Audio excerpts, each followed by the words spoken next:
I'm going to hand it over to David Rowan, editor-at-large at the Wired magazine, Condé Nast. David, by the way, was present at our first event 3 years ago, the one that I told you that was the brainchild of Yves Piquet and Nina. You are going to be our MC for the day, and he's going to moderate the transport panel later on today. So, David, over to you. Thank you. I was lightning before the thunder.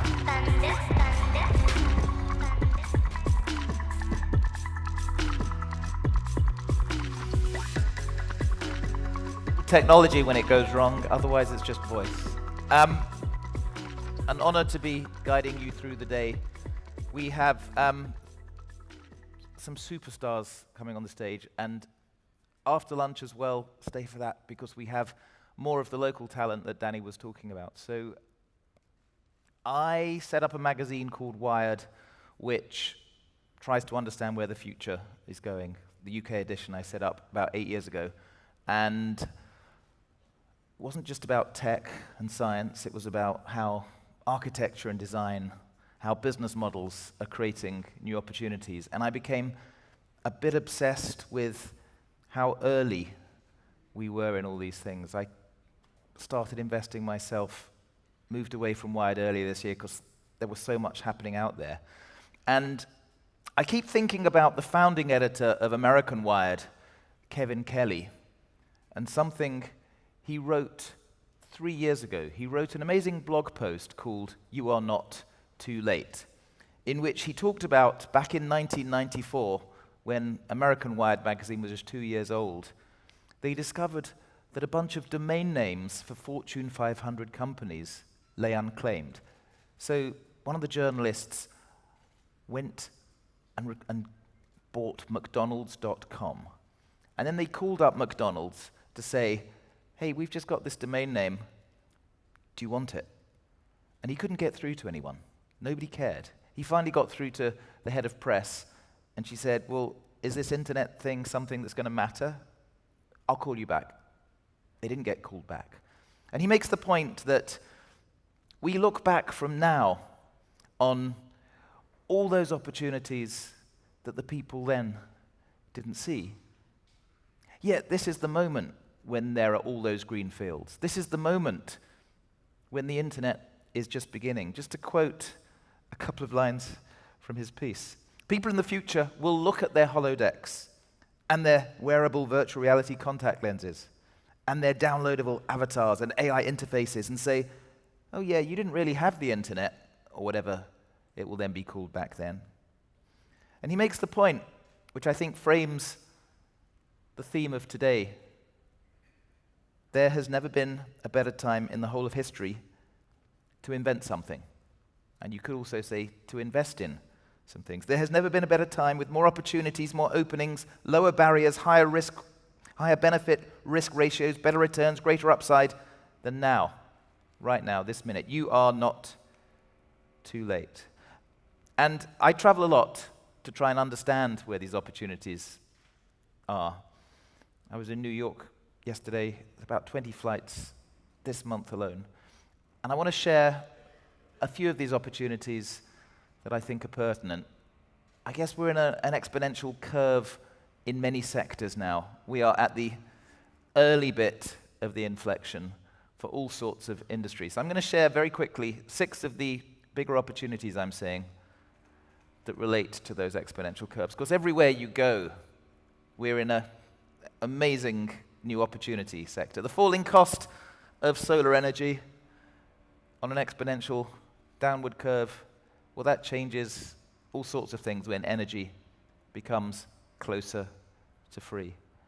Suddenly we have new kind of currencies that don't have a central bank. You know, this is the exponential curve of Bitcoin against the dollar. Actually, it's now gone over 6,000, and by the time I get off stage, who knows where it will be because it fluctuates. We're just at the beginning of what not just the cryptocurrencies, but the blockchain around them offer us to reinvent all sorts of sectors.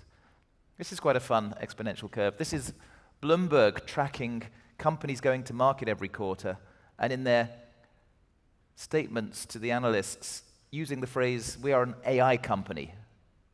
Suddenly, every company now thinks it has to be an AI company. So something that was impossible, very, very suddenly becomes ubiquitous. 1994, another thing that happened, Microsoft launched a big research project to try and teach the network how to understand human voice. So this is where we are now, but at the beginning, it didn't work. The first year, the Microsoft team got a 100% failure rate. Earlier this year, finally, they got it to where they said was as good as humans. So voice suddenly becomes a default interface. You will talk to your home, to your cars. You won't go through a keyboard. You certainly won't go through a mouse.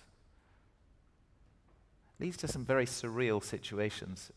Somebody put a couple of the Google Home devices next to each other and they start having a conversation, and they filmed it for 8 hours and put it on YouTube.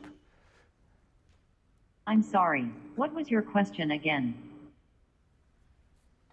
What do you think is the meaning of your life? What's the meaning of life? That there is no meaning. Then why do we continue to live?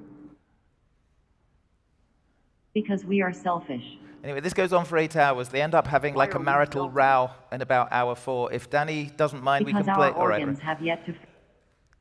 This is an exponential curve that, again, has a whole other set of opportunities. This is the falling cost of sequencing DNA on a logarithmic scale, the green curve, falling more quickly than Moore's law.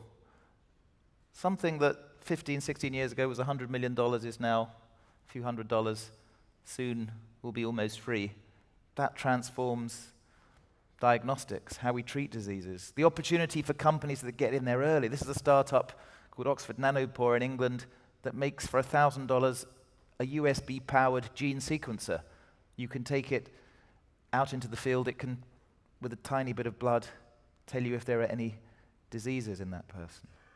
So, with in mind the fact that we are early in many of these things, half a dozen areas I think are going to get very exciting soon. We're going to talk a bit later about transportation. The impact of autonomy in all sorts of transportation we haven't really started to think about. So when sensors become ubiquitous and fall in price, this is LiDAR from a startup called Luminar, a very, very low-cost LiDAR.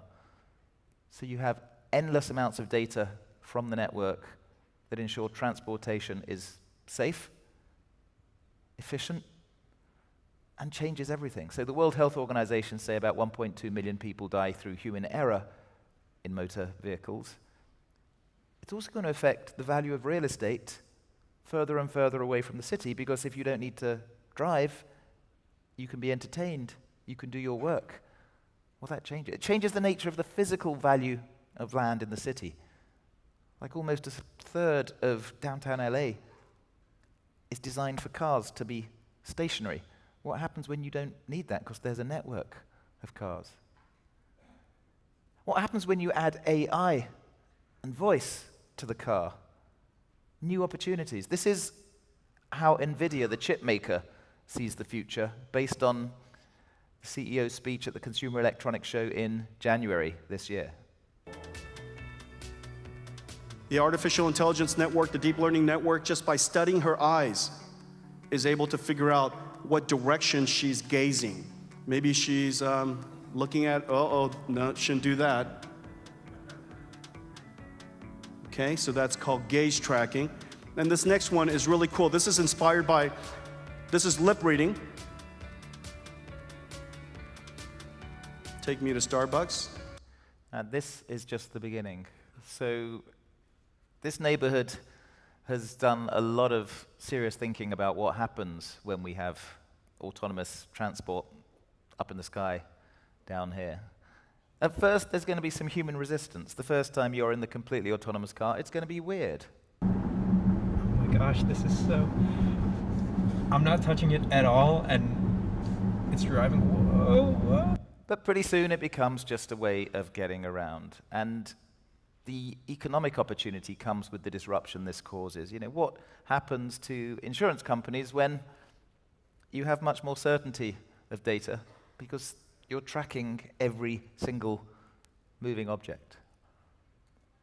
What happens to regulation? What happens to our own perception of fear? This is not something new. This is back in 1911, a movie I unearthed about an autonomous car. And the policeman tries to stop it, but you know, the robot driving the car doesn't want to know anything about that. Doesn't end happily. So this is the moment when companies are coming from nowhere and dominating this sector. Earlier this year, I got to know this gentleman called Lior, who a year earlier, last January, left a job at Google. He was a product manager at Google Maps and did a startup with a friend of his. And they didn't have any VC funding. They funded it themselves. They didn't have any revenue because they had no customers.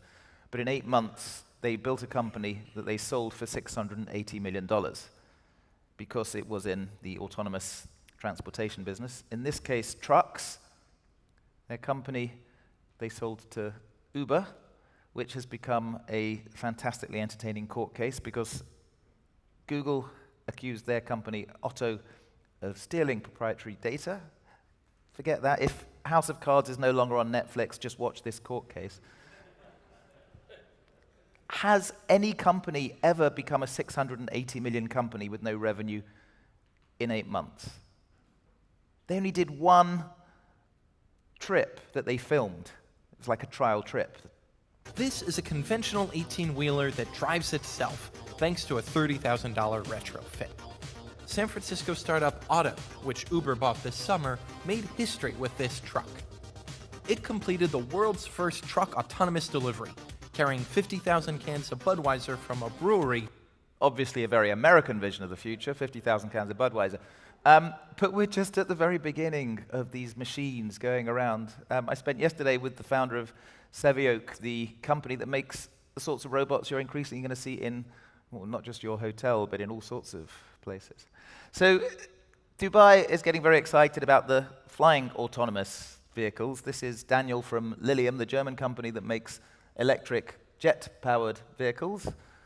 Recently raised about 90 million. And this is another one I think you're flying here. This is Volocopter. It was science fiction very, very recently. So you have to change your fixed view of what becomes norm. At some stage, once regulators allow, once consumers are convinced it's safe, this will be another relatively low-cost way of getting to the airport. And just think of what people like Elon are doing in transportation. Not just autonomy in his Tesla, but a new business he launched a few weeks ago, offering to take you to the other side of the world in an hour. New York to Europe in half an hour. Here to Japan maybe in less than an hour. The company he called BFR, the B stands for big, the R stands for rocket. Out of respect to Danny, I'm not going to say what the F stands for. The guy's worth $21 billion. He's got a certain charisma, a certain leadership. Maybe he can do it. Second opportunity at the moment, which is linked to this, is robotics. So I was with Klaus Hummels, who you'll hear later, in the Technical University in Zurich a few weeks ago, where a bunch of PhDs were making this, the Animal, it's called. It's a robot that they hack together that goes in with thermal imaging cameras to discover if people are trapped after a natural disaster. This is not a big, very expensive project. We're being democratized. We also saw a lab making exoskeletons that offer mobility, not just people who are paralyzed, but I guess to all of us as we become older. They even had an Olympics they organized to try and create some competitiveness. They called it the Cybathlon. Robotics is jumping ahead so quickly.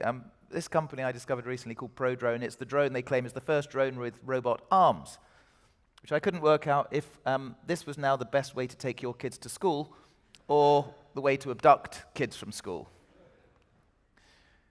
But everybody wants their commerce delivered right now, which creates a nice business opportunity. This is a company called Starship Technologies. So at the expensive end, there is, the Boston Dynamics that SoftBank bought just recently from Google, millions of dollars in R&D. But also at the low-cost experimental end, these are the people that make the Vespa motorbike, Piaggio. They've recently released the robot suitcase that follows you around the airport. And you're laughing, but you'll want one to take you on vacation. So while this is happening, something very interesting is happening to life sciences. We are turning genomics, biology, into data, and that is a huge opportunity. We've now got like a 4-year-old tool for editing DNA. This is going to create all sorts of new economic investment implications, and not just where you expect, because what happens in one sector is not isolated, it hits other sectors. It's going to hit the value of supermarkets in Bulgaria in unpredictable ways. Let's just say you can start editing plant DNA to make them more resilient, to make them easier to grow in controlled conditions at home. Maybe people will make their salad based on what they're growing in their house, rather than go to the supermarket. So, healthcare is still, in many parts of the world, like this. It doesn't need to be, and it won't be. There's now companies that are putting human organs on a chip. This is a human liver, company called Emulate. There are companies that are sequencing the DNA of cancers to target the treatment. A couple of them, Guardant Health, Grail Health. There are companies, collaborations between pharma companies like GSK and tech companies like Google, creating new fields called bioelectronics, using electrical signaling inside the brain to control pain. It's liver medicine. All sorts of very ambitious experimentation and investment happening in companies helping to try and make you live longer, healthier. This is Verily, a company that came out of Google, which leads to headlines like this, to which the answer is probably no, but give them a chance. But the tech companies are now getting into this. Apple and Amazon are getting very excited. They see an opportunity, as you turn health into data, that the establishment, the incumbents, are not seeing. Oh, plus, now everybody's networked. The crowd is starting to take some of this value away. There are crowds trying to create pharmaceuticals much more cheaply than the big companies. This is the EpiPencil. This gentleman, Michael, got very annoyed that the EpiPen was put up in price. So his crowd, called Four Thieves Vinegar Online, start sharing recipes about how to make your own. So we're heading towards, I guess, a smart bathroom, which takes all the data you deposit in it and tells you how to change your diet. I think it's going to look like this at the first iteration, but you never know. A couple more things. First of all, when you do connect everybody, you create all sorts of massive opportunities. And think about what the blockchain is going to offer. Think about how banking is already challenged. This is the homepage of HSBC Bank that's been annotated by CB Insights for all the startups trying to get the lunch, each link, some of the startups. This is just the beginning for the financial establishment. I spent Monday with this woman called Kathleen from an organization called Tezos, T-E-Z-O-S, that recently didn't do an IPO, it did an ICO, an initial coin offering. It sold tokens in a project it was working on, part of the whole blockchain distributed knowledge culture. She made $230 million selling these tokens, which didn't actually offer equity in Tezos. They just offered certain rights. We're in a crazy time. So just think of where blockchain is going to go for all sorts of businesses, and this is the moment of greenfield. So blockchain is going to have an effect. These are some of the use cases. Digitizing assets, proof of ownership, decentralized patient records. Anywhere where assets, where ownership exist, blockchain is going to change the story. Somebody's going to win. And there is already an awful lot of money going into this. You are not too late. There are ICOs in cryptocurrencies. One of them, my favorite name, is called Banana Coin. Estonia talked about its own coin. Estonia now, you can become an e-resident. You don't even need to live there to be part of Estonia. It's even reinventing what a nation state is without actually needing to be on the land. So there's a problem with incumbents that they think everything's going to carry on as normal.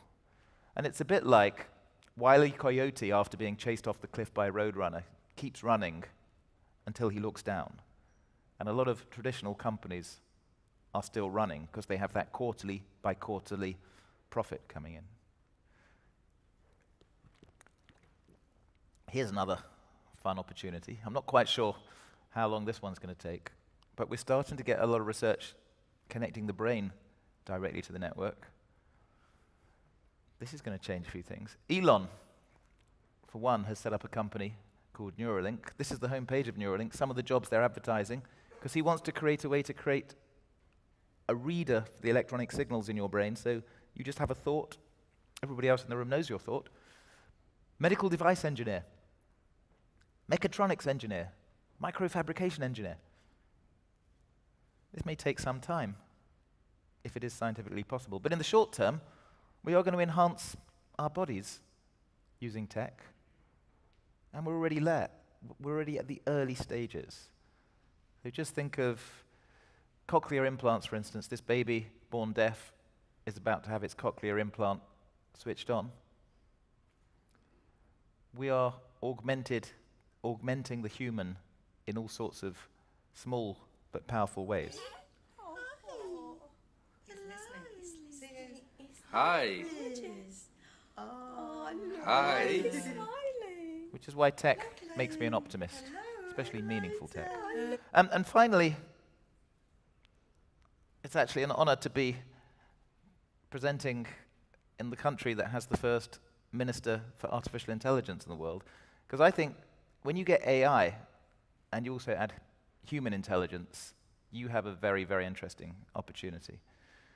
And healthcare is one of those opportunities. You know, the AI plus the human expertise is getting really rather good at diagnosing. But it's happening in finance. It's happening in professional services. There are now even AI board directors. You're not protected if you're a lawyer. There are bots. This bot, set up by a 19-year-old, the world's first robot lawyer, has already solved hundreds of thousands of parking tickets.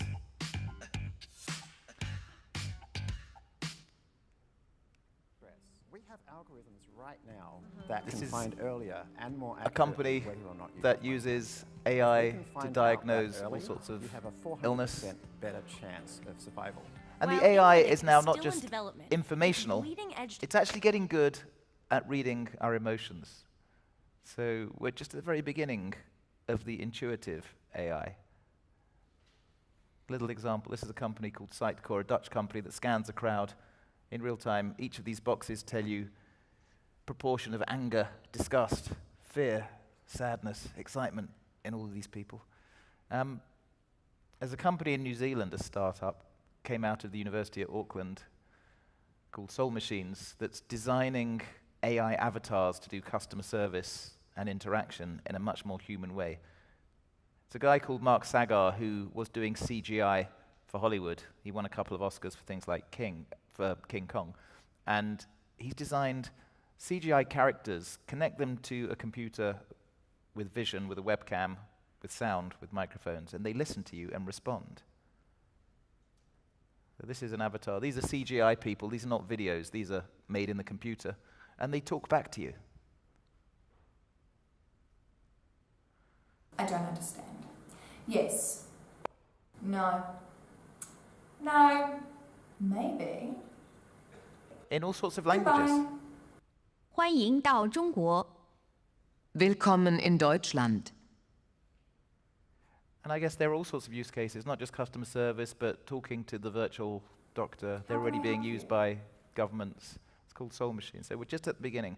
Because we've got AIs helping in real time in retail. This is a company called Sentient that does visual search on a website. What you're looking at, it provides in real time visual alternatives. We've got the AI store. This is Amazon Go, their prototype store. No cash registers. It just knows when you're taking something off the shelf and bills you later. And we're even having AI write the AI. There was a cover of US Wired not too long ago that even made the case that why bother teaching people to write code? Teach the code to write code. So I'm going to leave with the kind of certainty that the machine is coming for all sorts of sectors. And it is going to change the nature of the job, what work is, which we need to address, but it's also going to create opportunities for people who get there first. But I would say the human still has some value that the machine doesn't have. I would say, stick together, humans.